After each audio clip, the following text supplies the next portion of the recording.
माझे पती हे 10वी पास आहेत, अर्थमंत्री नाहीत असं दमानिया यांनी म्हटलं तर गुलाबी कॅम्पेनिंगसाठी पैसा कुठून येतो असा सवाल देखील अजित पवार यांना अंजली दमानिया यांनी उपस्थित केलाय। गुलाबी जॅकेट्स पदाधिकाऱ्यांना 40 गाड्या दिल्या असं दमानिया यांनी म्हटलेलं आहे। तर खैरात वाटण्यासाठी पैसा आला कुठून असा सवाल देखील दमानिया यांनी उपस्थित केलाय। आता जी जनसंवाद यात्रा काय जनसन्मान यात्रा ती जेव्हा सुरू झाली आणि त्या पिंक मोठ्या मोठ्या गुलाबी बसेस बघितल्या, त्यांची गुलाबी जॅकेट्स बघते, माझ्या मनात हा नेहमी प्रश्न पडतो, हा पैसा येतो कुठून?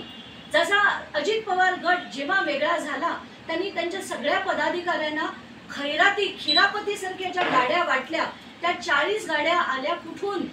वेगवेगळ्या प्रकारच्या अथॉरिटी आहेत, ते हिशोब काय असा मीडियात द्यायचा नसतो ना। तुम्ही या त्यांना विचारा, पहिलं तुम्हाला कुठला कुठला हिशोब पाहिजे द्या, तुम्ही पाहिजे तर माझ्याकडे द्या, मी मध्यस्थी करतो।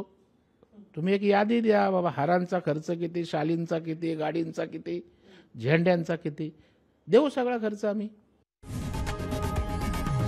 लोकशाही मराठी ऐका, पहा, जागरूक रहा।